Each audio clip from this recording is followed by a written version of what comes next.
Queridos irmãos, proclamada então a paixão do Senhor, podemos nos sentar para a reflexão. Domingo dos Ramos e da paixão do Senhor. Hoje, dois sentimentos, uma dupla realidade toma conta dos nossos corações. Nós abrimos hoje a liturgia, a igreja se alegra, então essa alegria é muito profunda com a entrada triunfal de Jesus em Jerusalém. Vamos primeiro nos deter os pensamentos sobre esse acontecimento. Jesus sai das planícies da Galileia, onde pregou, onde ensinou, onde curou, onde fez todo tipo de bem, onde conviveu com São José, com Nossa Senhora, sai das planícies da Galileia e vai para o alto, vai para Jerusalém, a principal cidade do mundo judaico. Jesus sabe muito bem o que está fazendo. Jesus sabe que ele sai da sua condição ali familiar para que encontre a morte. Só que ele sabe também que é dever que depois de morrer, todos os discípulos continuem a sua obra salvadora. E hoje nós somos chamados a olhar para esse momento que sim é cercado de drama histórico, aconteceu de fato, não é encenação, não é um método de contar, mas continuar a obra de Jesus, porque ele morreu sim, mas ele ressuscitou. No Domingo dos Ramos nós vemos esse Jesus que quer subir também, sai da planície, vai para Jerusalém, cidade montanhosa, mas vejam que interessante, com esse movimento de subida, quando Jesus sai da Galileia e entra em Jerusalém, ele está elevando também essa subida, todo homem e toda mulher, de todo o tempo, de toda a história, do passado, do presente e do futuro. Como Jesus nos eleva também, porque Jesus tem essa consciência, o evangelista faz isso sabiamente. Quando Jesus sobe para Jerusalém, ele está também fazendo com que todos nós subamos, todos nós elevemos a nossa condição, que é marcada pelo pecado, pela desobediência, pela morte, pela revolta contra Deus, por pedir a condenação de um inocente, mas depois da morte redentora do Senhor, nós ressuscitaremos com ele. É muito rica a liturgia de hoje, a liturgia da palavra. Vejam, meus amigos, a entrada de Jesus em Jerusalém é uma entrada triunfal, e é preciso meditar por que se deu dessa maneira.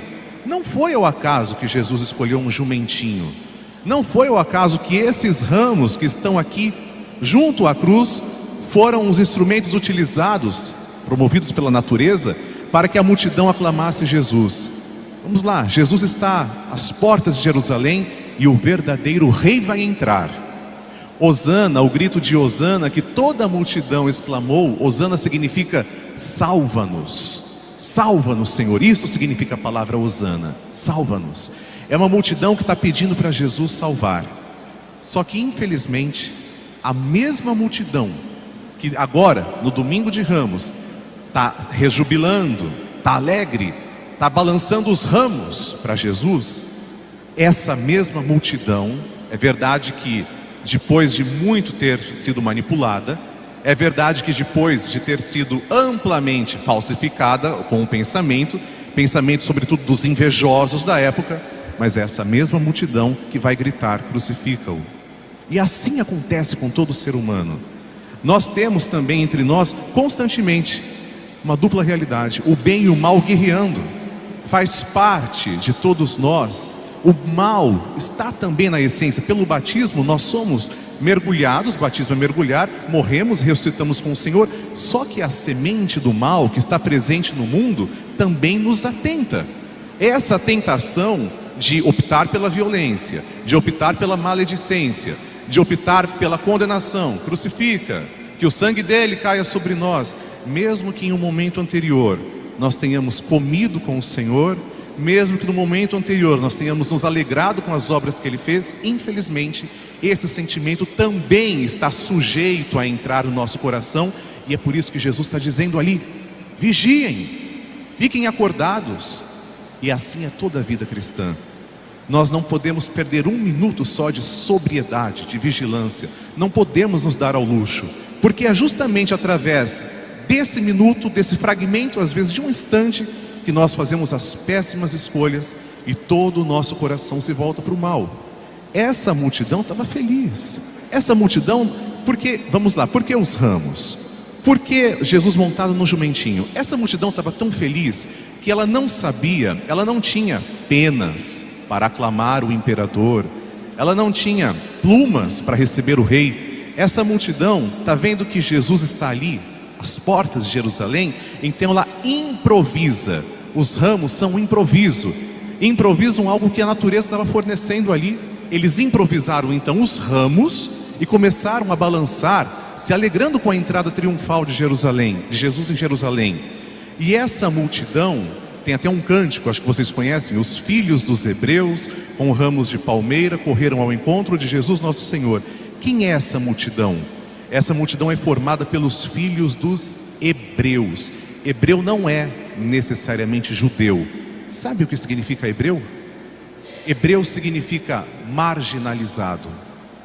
Quem deixou o Egito e foi para a terra prometida, não foi propriamente, nesse primeiro instante, não era conhecido por essa palavra, o povo judeu, mas foi o povo hebreu, povo escravizado, povo marginalizado, povo que às vezes também, por causa, marginalizado não é que era assassino, não é que era um povo que praticava obras más, mas marginalizado no sentido de viver às margens da sociedade. Hoje também há pessoas marginalizadas. E é esse povo, os filhos dos hebreus, que improvisa então com aquele ramo de palmeira uma aclamação ao verdadeiro rei. Por que Jesus escolhe um jumentinho? Vejam, até nos contos medievais, os reis adentram em seus palácios ou entram numa cidade. Quando conquistam um território, eles entram montados num cavalo. Alguns até colocam a cor do cavalo, que é branco, mas o fato é que o animal escolhido é um cavalo. Quando nós vemos filmes medievais ainda de guerras, de conquistas, quais são os animais em que estão sentados os cavaleiros? Cavalo, palavra cavaleiros, cavalo. Jesus não senta num cavalo. Jesus escolhe um jumentinho. A figura do jumentinho tem um significado. Enquanto os cavalos poderiam ser mais fortes, mais ágeis, para conquistar através da violência, Jesus está montado num jumentinho.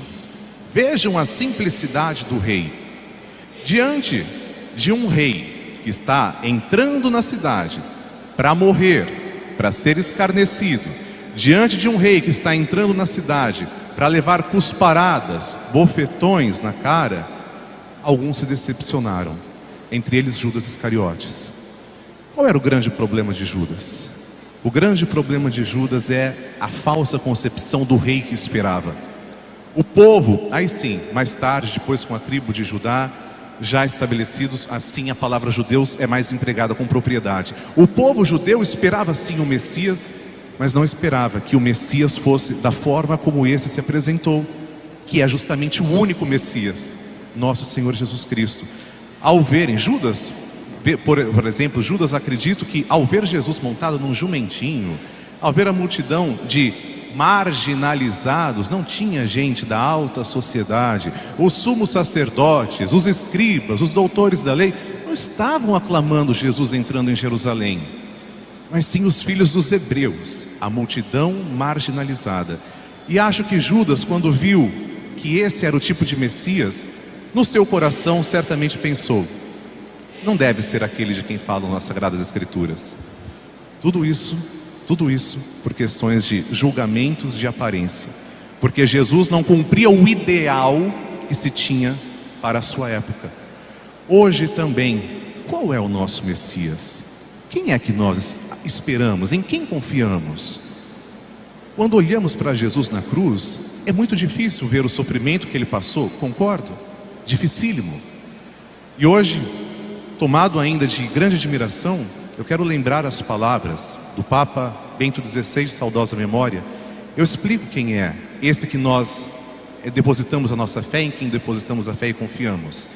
Esse Messias, esse rei, é de fato o único rei do universo, só que ele é ultrajado. Qual é a coroa que ele usa? É uma coroa de ouro, cheio de pedras preciosas? Não, é uma coroa de espinhos. Qual é a roupa real com a qual ele está revestido? Um manto? Com uma túnica enorme? Não, estava vestido com um manto de escárnio para zombar dele. Os reis utilizam também cetros reais, seguram nas mãos os cetros para governar. Qual é o cetro que Jesus estava utilizando no momento da sua paixão? Uma vara, com a qual lhe batiam na cabeça. E os reis, por fim, se sentam em tronos, tronos de ouro, de pedras preciosas. Onde o corpo bendito do Senhor se sentou? Na cruz. É ali que está o verdadeiro rei.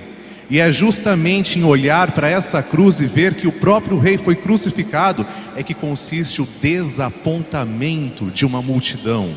E de parte de uma multidão que, manipulada por grupos invejosos, essa é a palavra correta, grupos repletos de inveja, que não podiam ver Jesus pregar a verdade, gente que gostava de fazer com que o povo vivesse nas mentiras, é justamente diante disso que essa multidão parece que instantaneamente, dias depois, muda de ideia e passa a pedir a crucificação do único e verdadeiro rei que sempre tiveram, do único rei que pode libertar do pior dos castigos, da pior coisa, que é o pecado, que gera a morte. Meus irmãos, hoje nós devemos olhar para nosso Senhor Jesus Cristo, que sim, em um momento foi crucificado, sofreu por nós, e Ele, atenção para isso, quando olhamos para a paixão do Senhor, nós às vezes temos a tendência de dizer, Ele morreu por todos nós. Isso é verdade, só que isso não pode desviar a nossa atenção de uma outra realidade. Quando olhamos para Jesus na cruz, nós temos que ver aquele sofrimento e dizer, foi por mim, tá certo que foi por todos, mas aqui cabe sim o sentimento individual, foi por meu pecado. Esquece o pecado do outro, esquece o que o outro fez de errado, olha para o seu interior, reconheça que foi por você, pela sua miséria, pelo meu egoísmo, pelas minhas más vontades, pela minha preguiça, pela minha preferência pela morte, foi por causa do meu pecado terrível que Ele morreu. E todas as vezes em que nós insistimos em permanecer no pecado, não nos confessamos, procuramos outras espécies de salvação, coisas estranhas à igreja, fazemos muitas vezes da celebração um grande feriado, absurdo, perdeu-se o respeito. Quantas pessoas fazem isso? Todas as vezes em que nós procuramos ficar no nosso pecado, nós temos que olhar para a cruz e olhar também essa responsabilidade que eu carrego. Foi sim, por todos, só que foi pela minha miséria, pelos meus erros. E Jesus, nisso consiste a paixão. Paixão significa sofrimento. Jesus é apaixonado por nós. Jesus é apaixonado pelo ser humano. Ama profundamente. E o que Ele recebeu ali no momento? Cusparadas, bateram na sua cabeça, insultos.